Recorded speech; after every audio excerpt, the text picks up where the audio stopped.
예, 시즌 리뷰 시카고 블랙호크스입니다. 뭐 시카고 같은 경우도 아까 이제 뭐 서두에 조금 뭐 서두 부분은 아마 이제 이 잘라서 올라간대요. 잘려서 올라갈 텐데 시카고가 어쨌든 이번에 네, 이번 팀입니다. 결국 이제 시카고도 이제 며칠 전에 이제 플레이오프 진출이 탈락이 확정이 되면서 이제 올해도 이제 조금은 아쉬운 결과가 나오게 됐네요. 사실은 이제 베다르 같은 경우에도 올 시즌 초반부터 쭉 이제 페이스가 좋은 모습을 보여주고 뭐 이런저런 부분들이 있었기 때문에 올해는 그래도 조금 더 기대를 하시지 않았을까 싶은데 결국 이제 이 성적표를 바라봤을 때는 작년 대비해서 아주 크게 뭐 좋아지고 뭐 그런 부분은 그죠. 예를 들면 뭐 샤크스처럼 이제 쫙 올라가고 그런 거는 없었잖아요. 이제 이런 부분에서 말씀을 드리게 되는데 올해도 결국은 이제 뭐 최하위권에서 결국은 이제 뭐 맞이하지 않을까 싶습니다. 물론 최하위권에 있다라는 게 결코 나쁜 건 아니고요. 지금 시카고의 입장상으로 따져봤을 때는 이제 밴쿠버는 이제 최하위가 확정이 됐고요. 예, 이제 그 뒤에 이제 시카고가 뒤를 잇고 있는데 사실 뭐 레인저스, 캘거리 뭐 이런 팀들이랑 별 차이가 안 나는데 그래도 확률적인 부분을 생각을 하면은 뭐 되도록이면 2등을 하고 싶겠죠. 뒤에서 2등 이제 이런 부분 말씀을 드리게 되도록 하겠습니다. 올해도 이제 결국은 플레이오프권에 진입은 실패를 했고요. 결국 6시즌 연속 플레이오프 진출을 못하게 됐네요. 이 사실 시카고도 참 영광의 시대가 있었고 그리고 이제 언제였냐 그 코로나 시즌에 어쨌든 플레이오프를 나가가지고 또 이제 그런 것도 있기 있었잖아요. 근데 어쨌든 6시즌 연속 플레이오프 진출에 실패를 했다라는 거 말씀을 드리는데 요게 시카고 프랜차이즈 역사상 최장기간 플레이오프 연속 탈락 기록 타이입니다. 시카고 블랙호크스가 4748 시즌부터 5152 시즌까지 6시즌 동안 플레이오프를 연속으로 못 나간 적이 있었는데 이거랑 타이가 됐고 만약에 내년도 못 나가면은 이 단독 1위로 올라가는 조금 불명예스러운 기록이 하나 생긴데 근데 시카고는 아까도 말씀드렸지만 100주년이 넘는 그리고 100주년 시즌이죠. 그러니까 이제 내년이면 100년이 넘는 역사를 자랑하는 클럽이 되는데 어쨌든 최장기간 플레이오프 진출을 못하는 이제 그런 기록을 내년에 단독 1위가 될 수 있지만 어쨌든 올해 공동 1위가 됐다라고 말씀을 드리고 그 전에 이제 0203부터 0708 그러니까 어떻게 보면은 테이브스 케인이 이제 케인 테이브스 시대가 본격적으로 열리기 시작을 한 그 시대 이후 이제부터 예, 그게 잘렸거든요. 이제 플레이오프를 못 나갔던 게 잘렸었는데 끝났었는데 정확히 말씀 본격적으로 들어가기 전부터 이제 여러 번 말씀을 드리고 5354부터 5859 시즌까지 5시즌 요게 있었습니다. 어쨌든 이제 이번 기록으로서 공동 1위로 좀 불명예스러운 기록 공동 1위로 올라가게 됐다라는 거 이제 부가적으로 말씀을 드리고요. 100주년 시즌 승수 이게 좀 업데이트가 됐는데 네. 어쨌든 디트로이트까지는 40승을 채웠네요. 뭐 레인저스랑 시카고는 솔직히 40승까지 올라가기는 사실상 불가능해 보입니다만은 어쨌든 100주년 시즌에 또 이제 좀 공교롭게 좀 많이 좀 힘들어 보이는 이제 그런 팀들이 있다라고 말씀을 드리도록 하겠습니다. 주요 1차 기록 순위 보고 넘어가실 텐데 이제 뭐 득점 193득점으로 31위 그리고 이제 실점 같은 경우에는 25위 조금 이제 작년 대비 조금 근소하게 좋아졌고요. 파워플레이 26위 그리고 이제 페널티 킬링은 전체 1위. 이게 좀 놀라운 부분인데 어쨌든 이제 페널티 킬링은 NHL 전체 1위를 달리고 있는 이제 이런 모습을 보여주고 있습니다. 근데 이게 좀 떨어진 거예요. 최근에 좀 부진해가지고 어쨌든 그런 부분 말씀을 드리고 2차 기록 순위 SAT 퍼센티지 같은 경우에는 뭐 매우 안 좋죠. 그죠? 46%, 45% 정도라고 하면은 매우 안 좋다라고 봐야 되고 당연히 리그에서도 32위에 해당을 하는 저조한 기록이다라고 바라보시면 좋을 것 같습니다. 그러니까 뭐 양적 운영이라든가 이런 부분 사실 뭐 전력 자체가 아직까지도 확실하게 다듬어진 팀은 아니기 때문에 이럴 수는 있어요. 이럴 수는 있다. 그리고 이게 뭐 아주 심각하게 바라볼 필요는 없습니다. 그러니까 이런 것들을 좀 심각하게 바라봐야 되는 클럽 같은 경우에는 지금 당장 이제 주축 자원들이 이제 정말 뭐라고 해야 될까요? 확실한 자원들. 그 다음에 이제 베테랑 클럽으로 구성이 돼 있는데 이런 경기력이 나온다라고 하면 그거는 골치 아픈 건데 지금 이제 시카고는 이제 점점 올라갈 팀이기 때문에 이 부분 당장 그렇게 큰 영향은 없지만 올해 어쨌든 경기력이 썩 좋지는 않았다는 걸 말씀을 드리는 부분입니다. 골텐딩 같은 경우에는 좀 괜찮은 편이에요. 89.3% 리그 중위권. 그리고 이제 5대5 세이브 퍼센티지 같은 경우에도 리그 중위권 딱 들어오기 때문에 그래도 이제 볼을 보시면은 이 실점, 페널티 킬링, 그리고 골텐딩 이런 부분에는 그래도 올해 이제 좀 시카고가 비교적 더 희망을 보여주는 부분이 있었다라고 말씀을 드리면 좋을 것 같습니다. 제프 블랙실 효과라고 봐야 될지는 잘 모르겠는데 일단은 어쨌든 감독 바뀌고 또 이제 이런 식으로 이제 나오게 되니까 그 부분은 좀 말씀을 드려봐야 될 것 같기는 하고요.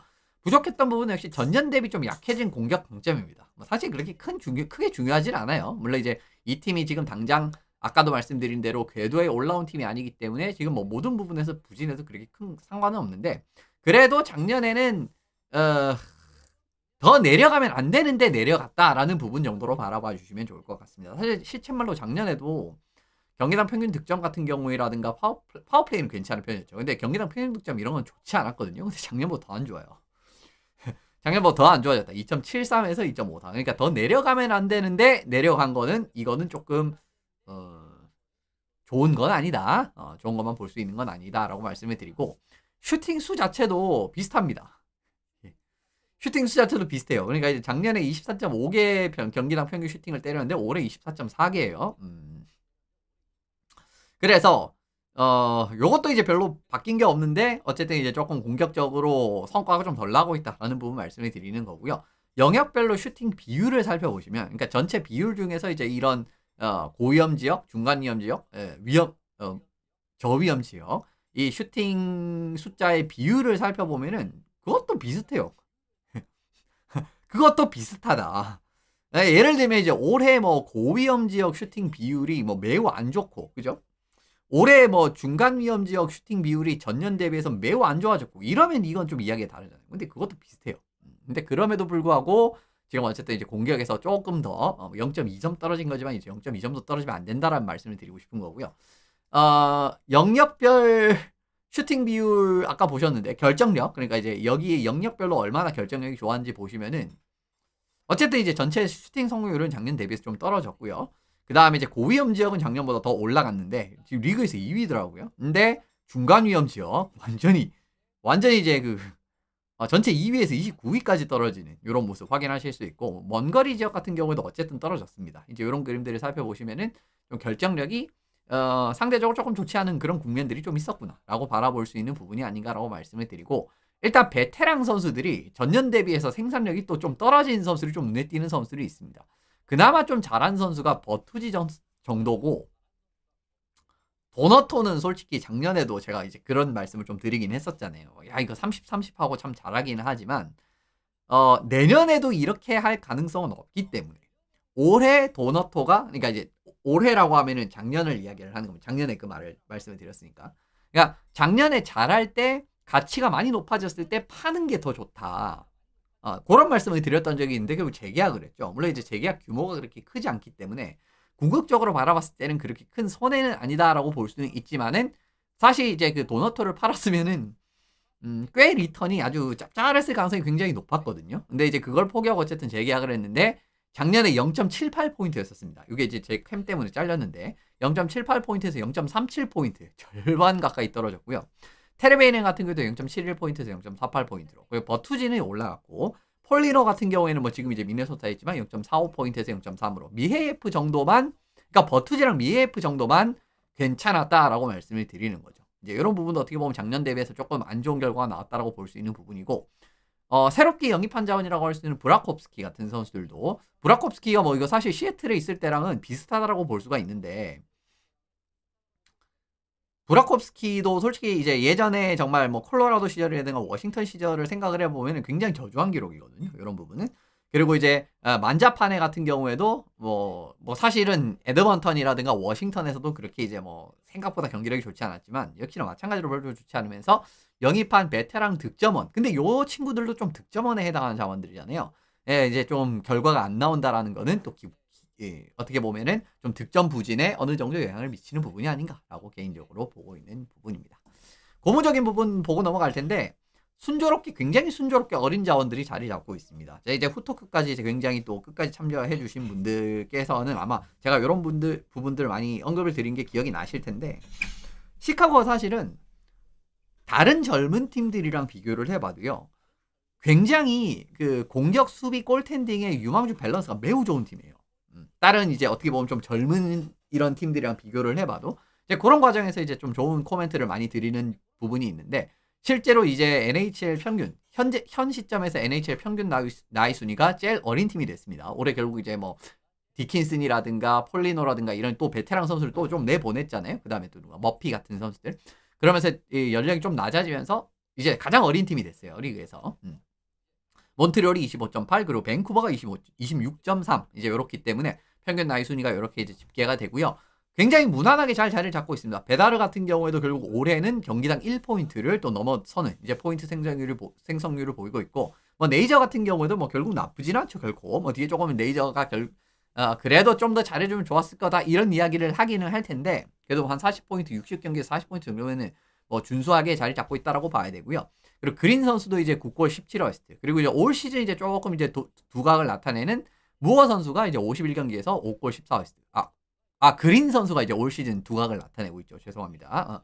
지금 이제 막 베다르 선수랑도 이제 뭐 라인메이트로 나오고 그러죠. 그린 선수가. 그리고 무어 선수도 이제 51경기에서 5골 14포인트. 라디스 같은 경우에도 지금 이제 35경기에서 9골 5어시스트 이런 식으로 자리 잡고 있기 때문에 지금 굉장히 어린 선수들이 로스터에 이렇게 전체적으로 쫙 잘 자리 잡고 있다라는 거, 이거 굉장히 고무적인 부분 말씀을 드리게 되고, 특히 인상적이다라고 할 수 있는 그린 선수인데, 지금 이제 시카고에서 가장 이제 공격 조합 중에 가장 오랜 시간 뛰었던 조합이 361분 뛴 조합이고, 그리고 이제 브라콥스키, 베다르, 그린 이렇게 이제 3명이 나오는 1라인입니다. 근데 이제 득점 뭐 당연히 뭐 제일 많이 뛰었기 때문에이기도 한데, 19, 19골 만들어냈고요. 물론 기대 득점 값이 그렇게 좋지는 않았습니다. 물론 아직까지 전력이 확실하게 궤도로 올라온 건 아니니까.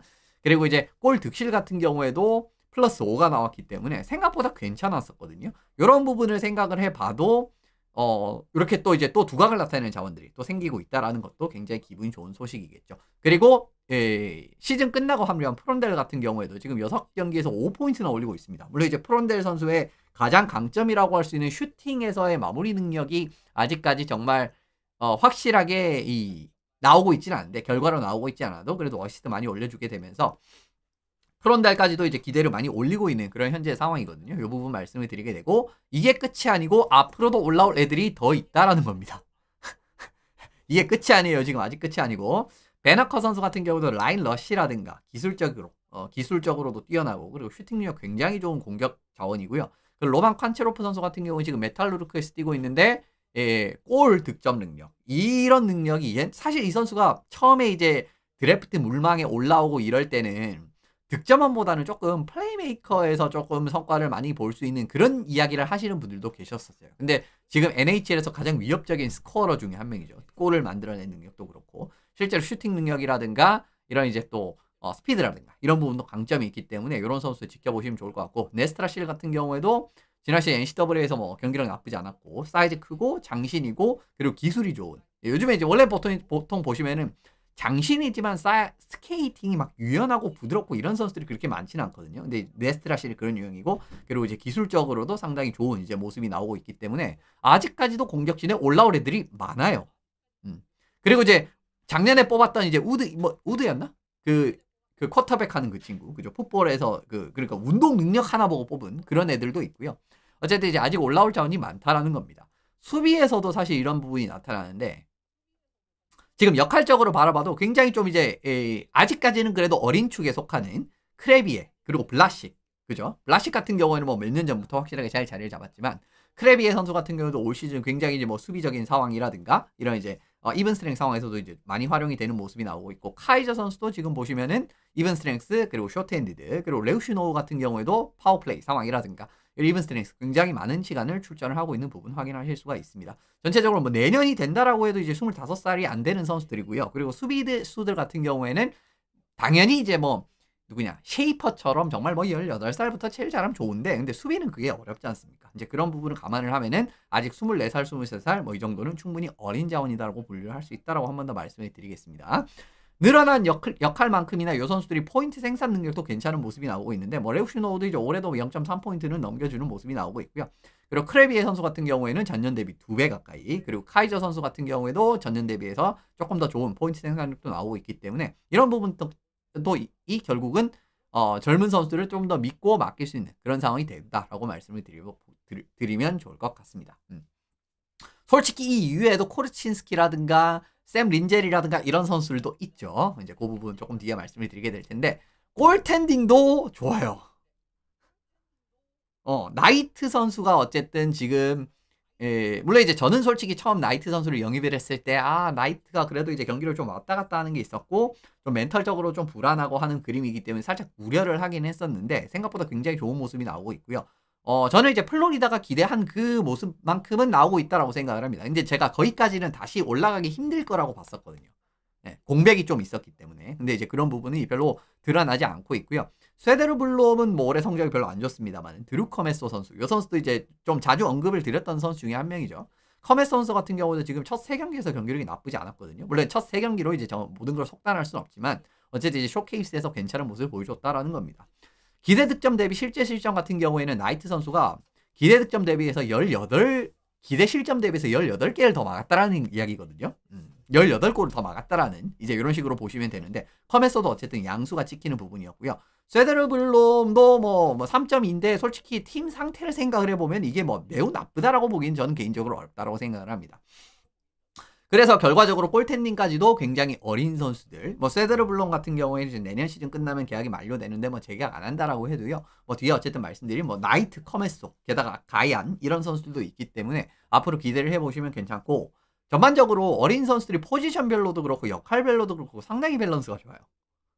근데 이렇기가 힘들거든요. 왜냐하면 어린 선수를 많이 뽑았는데 어린 선수들이 다 좀 득점 유형의 선수들이 많이 들어가 있다라든가 아니면 어린 선수들이 다 어떻게 보면은 좀 약간 정말 탑 티어급의 선수가 없다라든가 그런 것들이 사실 있는 팀들이 좀 있거든요. 근데 이제 지금 이제 보시면은 당연히 1라인 센터, 1라인 수비수, 1라인 그 주전 골리 당연히 다 있죠. 그죠? 이제 그 선수들은 결국은 베다르랑 레우슈노우 그 누구냐? 나이트 뭐 이렇게 될 거고 나머지 이제 옆에서 이제 지탱해주는 선수들이라든가 이런 선수도 굉장히 많이 뽑은 현재 상황이기 때문에 이런 부분에서 보셔도 전반적으로 현재 팀의 상황은 어린 선수들이 포지션별로 그리고 역할별로도 상당히 밸런스가 좋은 상황들이다라고 말씀을 드리는 겁니다. 또 하나 고무적인 부분이 뭐냐면요. 다 자기네들이 뽑은 애들이에요. 이것도 솔직히 말씀드리면 굉장히 인상적인 부분이었는데 아까 이제 막 여러 이름들이 많이 지나갔잖아요. 저 거의 다 자기네들이 뽑은 선수입니다. 그러니까 나이트를 제외를 하면 이제 다 자기네들이 뽑은 선수. 그러니까 이제 드래프트를 통해서 지명한 자원이라고 바라보시면 좋고 네이저 그린 같은 경우는 2022년 그리고 베다르, 라디스, 무어, 프론델 2024. 무어까지 2023년이고요. 그리고 프론델 선수가 25년, 카이저 크레비의 선수 20년, 델마스트로 21년, 그리고 콜신스키랑 린젤이 22년, 레우슈노가 24년입니다. 콜신스키랑 린젤은 솔직히 지금 아직 언급은 하지 않았는데 이 선수들도 솔직히 말씀드리면 충분히 몇 년 뒤에는 딱 그 한 자리 차지하고 있을 그럴 가능성이 높은 선수들이죠. 이제 이 부분 말씀을 드리게 되면서 결국은 드래프트도 상당한 성과가 나오고 있다라고 바라보시면 좋을 것 같고요. 골텐딩도 당연히 자기네들이 지명한 자원들입니다. 나이트를 제외를 하고 드루 커메소 같은 경우에도 2020년 지명 자원이고 아담 가이안 선수도 2023년 2라운드. 둘 다 2라운드 지명 자원이죠. 이제 이렇게 이제 보시면은 골텐딩 역시 지명 자원이다라고 보시고 넘어갈 수 있습니다. 지금부터 다져나가야 될 부분을 결국 마지막으로 말씀을 드리게 될 텐데 지명권도 솔직히 말씀드리면 여전히 걱정은 없습니다. 지금 이미 솔직히 말씀드리면은 젊은 자원을 더 무리해서 막 더 모을 필요는 솔직히 말씀드리면 저는 개인적으로 그럴 필요조차도 별로 느껴지지 않는 수준의 팀 어린 선수층을 가지고 있다라고 생각을 하고 있거든요. 근데 어쨌든 내년 내후년까지도 픽이 괜찮은 편이에요. 지금 상위 픽에서 어떻게 보면은 올해도 1라운드, 2라운드 5장, 내년에도 1라운드, 2라운드 4장씩 이제 이렇게 가지고 있는 상황이기 때문에 요 선수들 뭐 더 잘 뽑으면 당연히 더 좋기는 하겠죠. 만약 이제 일부 몇 명이 기대만큼 못 큰다라고 하면은 이제 그 자원들도 이제 대체할 수 있는 상황이 만들어질 수도 있으니까요. 조금 안 좋은 소식이 사실 올 시즌 도중에 있기는 했는데 그 안 좋은 소식이 뭐냐면은 세스 존스 선수 트레이드로 보냈던 1라운드 있잖아요. 플로리다 1라운드. 저게 탑10 보호 조항이 포함이 돼 있었다 그럽니다. 근데 올해 이제 플로리다 같은 경우에는 탑10 안에 떨어질 가능성이 굉장히 높기 때문에 올해 1라운드 픽 어쨌든 좀 못 먹는 건 좀 아쉽죠. 어쨌든 1라운드 픽이 뭐 올해가 아니면 내년에 들어올 수 있는 그런 조항이었기 때문에 결국은 안 좋은 소식이 있다라고 해도 뭐 괜찮아요. 뭐 괜찮다. 왜냐면 뭐 젊은 자원이 부족한 것도 아니기 때문에. 자, 그렇게 말씀을 드리고 셀러리 캡 매우 여유 있습니다. 내년에 4천만 달러 그 내후년 같은 경우에는 솔직히 내후년을 지금 보기에는 그렇게 큰 의미는 없는데 내후년에도 8천 현재 시점에서는 8,100만 달. 그러니까 그만큼 잡혀 있는 계약이 없다라고 해석을 하시면 됩니다. 자, 그렇게 이제 바라보시면 좋을 것 같고. 근데 FA 시장에서 어쨌든 올해 좀 보완을 해야 될 자원은요. 스페셜팀 핵심 자원들이 좀 이탈했다라는 겁니다. 정확히 말씀드리면 페널티 킬링이라든가 수비 상황에서 좋은 모습을 보여줄 수 있는 이런 자원들이 올해 트레이드 마감일이라든가 이럴 때 좀 이적을 했습니다. 그 대표적으로 머피랑 디킨슨이죠. 두 명이 이제 수비 지역에서 출발도 많은 편이었고 그리고 쇼트핸디드 타이머 나이스 상당히 많다라고 확인을 하실 수가 있는 부분입니다. 그런데 이제 아까도 이제 뭐 서두에서 보셨겠지만 페널티 킬링이 올해 굉장히 좋았잖아요. 리그 1위잖아요. 지금도. 근데 놀라운 게 그게 까먹은 겁니다. 예. 최근에 3월 들어가지고 페널티 킬링이 많이 좀 안 좋아졌어요. 결과가 좀 안 좋아졌습니다. 지금 75% 나오고 있는데 3월 이전까지는 85.7%였었거든요. 근데 이제 요 시점이 요 두 선수가 떠난 시점이었어요. 요 무렵에 떠났죠. 머피랑 디킨슨이 3월 초쯤에 떠났잖아요. 이제 그 뒤로부터 어떻게 보면 역시나 페널티 킬링 핵심 자원들이 이렇게 빠져나간 부분에서 요거를 이제 당장 대처하기는 지금 이제 어린 자원들로는 좀 어려울 수가 있다라는 거죠. 아까도 말씀드린 대로 역시나 수비적인 부분은 경험이라든가 이런 부분이 상당히 중요하기 때문에 말씀을 드리게 되는 부분이기 때문에 내년에 제 생각에는 뭐 이런 부분에 좀 스페셜리스트급에 해당하는 선수를 조금 영입을 하면 좋다라고 개인적으로 생각을 하는 부분이고요. 물론 이제 내년에 젊은 친구들이 더 성장해서 이제 이 부분이 자체적으로 해결이 될 수도 있지만 이 부분 뭐 한 명 정도는 영입을 해도 괜찮다라고 봅니다. 어쨌든 그 말씀을 드리고 내년까지 계약이 잡혀 있는 자원이 지금 브라콥스키, 테레베이넨, 만자파네 그리고 라이언 앨리스 선수의 캡만 남아있죠. 이 선수는 사실상 은퇴 자원이기 때문에 그리고 세데르블럼까지 어쨌든 내년까지 잡혀 있습니다. 이제 이런 선수들이 결국 이제 내년까지 2026-27 시즌 끝나면은 또 이제 계약이 만료가 되는 자원들이다라고 바라보시면 좋을 것 같고요. 그래서 이 뒤에 좀 더 이어지는 말씀을 드리게 될 텐데 어쨌든 이런 선수들이 빠지기 때문에 샐러리 캡에 좀 여유가 있다라고 말씀을 드리게 되는 부분입니다. 네, 또 지금부터 중요한 거는 어린 자원들이 한 단계 더 성장이 가능할 것인가 요건 좀 생각을 해봐야 됩니다.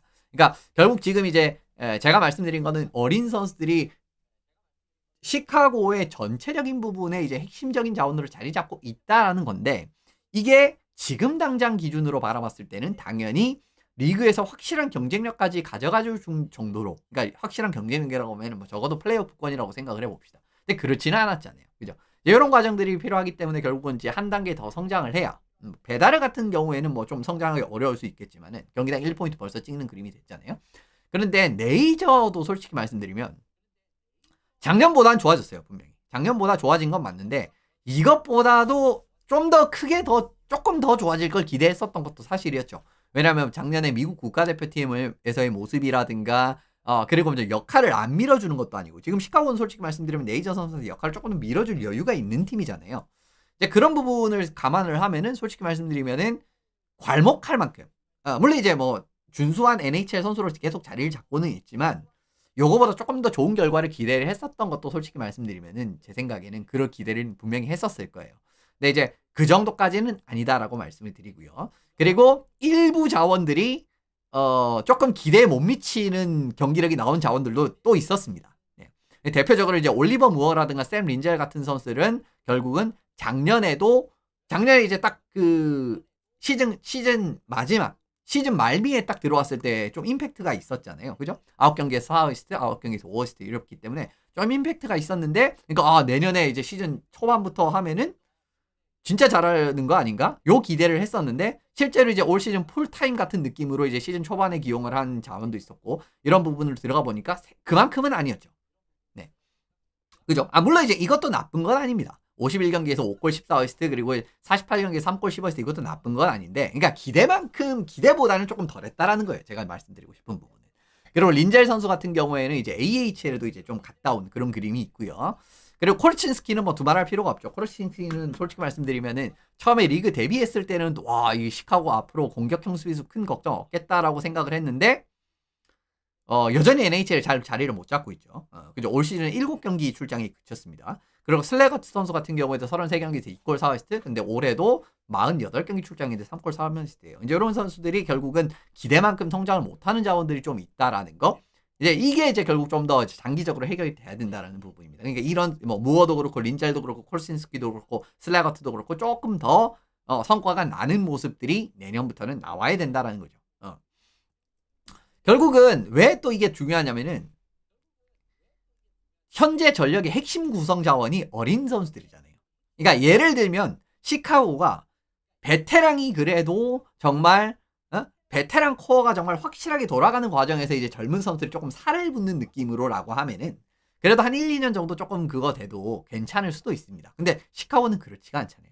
메인 자원들이 어떻게 보면 이제는 점점 젊은 자원들이 정말 핵심 역할을 맡는 그런 단계에 들어왔잖아요. 그렇기 때문에 사실은 이런 부분들의 성장이 더 중요하다라는 겁니다. 그래서 사실은 어린 팀들이 좀 자주 일어나는 일이기는 한데 순조롭게 매년 성장하는 일이 발생을 못하는 경우가 생각보다 많은 편이에요. 왜 우리가 솔직히 말씀드리면 애나하임 덕스 같은 경우에도 올해 이제 굉장히 좋은 모습을 보이고 있지만 솔직히 애나하임 덕스는 옛날에 이제 트로이 텔이랑 뭐 콤투아랑 이런 애들이 이런 이제 젊은 선수들이 좀 확 좋은 모습을 보였을 때도 야 내년 내후년 되면 애나하임이 진짜 좋은 팀이 되겠네 이런 이야기가 많았었던 팀이었었거든요. 근데 그렇게 안 됐잖아요. 근데 시카고도 어쩌면은 이런 부분이 이제 성장이 좀 많이 정체가 되고 못 올라오는 자원들이 점점 더 많이 생기고 이래 버리면 그러니까 한 단계 더 문턱을 못 넘고 이런 자원들 좀 많이 생겨버리면은 조금 상황이 뒤틀리는 상황이 발생을 할 수도 있다라는 거예요. 그럴 가능성이 그렇게 높아 보이는지는 모르겠는데 어쨌든 그 부분 말씀을 드리게 되는 부분이고요. 만약에 시카고가 원하는 대로 이제 뭐 선수들이 앞으로 이제 조금 무난하게 성장을 하면서 젊은 핵심 자원이 어린 선수들이 메인이 되는 핵심 자원이 정말 리그 경쟁력이 있는 선수 수준으로 갖춰지고 그리고 2년 뒤에 아까 보셨지만은 캡이 펑펑 남아도는 상황이 나오잖아요. 그죠? 사실 그렇게 크게 의미가 아직까지는 없죠. 왜냐면 이제 올해도 내년에도 계약들이 계속 이어질 거니까 아마 많이 채워지긴 할 텐데 그래도 전체적으로 캡이 굉장히 많이 나와 있는 현재 상황을 생각을 해본다라고 하면은 1, 1년 뒤에도 그렇고 그러니까 올 시즌 끝나고도 그렇고 내년 시즌 끝나고도 그렇고 FA 빅네임들을 좀 영입을 하면서 정비를 할 수도 있거든요. 실제로 이제 뭐 조만간 FA 선수 좀 빅네임들이 좀 나옵니다. 뭐 쿠체로프, 머카, 휴즈, 오랄리, 더브린캣, 스톤, 히시어, 칼손. 이게 내년 시즌 끝나면 FA 나온 선수들이고요. 그리고 이제 27, 28 시즌 끝나고 난 다음에 나온 선수들은 맥데이비드, 메슈스, 워렌스키, 파나린, 켈러, 바르바쇼프, 브래디 커척, 하이먼, 요지 뭐 이런 선수들이 나옵니다. 네.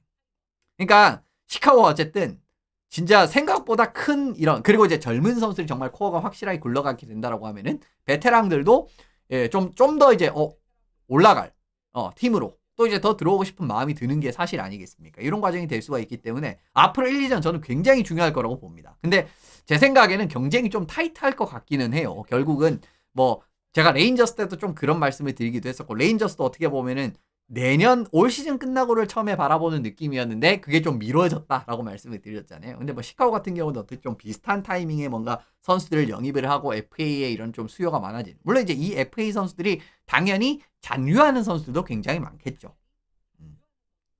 잔류하는 선수들도 이제 굉장히 많을 텐데 만약에 FA 시장에 정말 빅네임이 나오게 된다라고 하면 시카고는 뭐 마켓적으로도 그렇고 젊은 선수들이 확실하게 코어로 자리 잡는다라고 하면은 충분히 이제 유인 요소가 될 수가 있거든요. 이런 부분을 위해서라도 앞으로의 시카고의 젊은 코어들이 점차 성장을 하는 걸 매우 중요하기 때문에 그런 부분을 핵심적으로 내년 시즌, 올 시즌 뭐 마무리도 그렇고 내년 시즌 이후에도 바라봐 주시면 좋을 것 같습니다. 어쨌든 이제 좀 안 좋은 기록을 올해 하나 쓰기는 했지만 앞으로 이제 조금 더 기대할 수 있는 그림으로 확실하게 전환할 수 있다라는 거를 보여줬기 때문에 시카고 조금만 더 기대를 해보시면 좋지 않을까라는 말씀을 드리면서 오늘 내용은 마무리해 보도록 하겠습니다.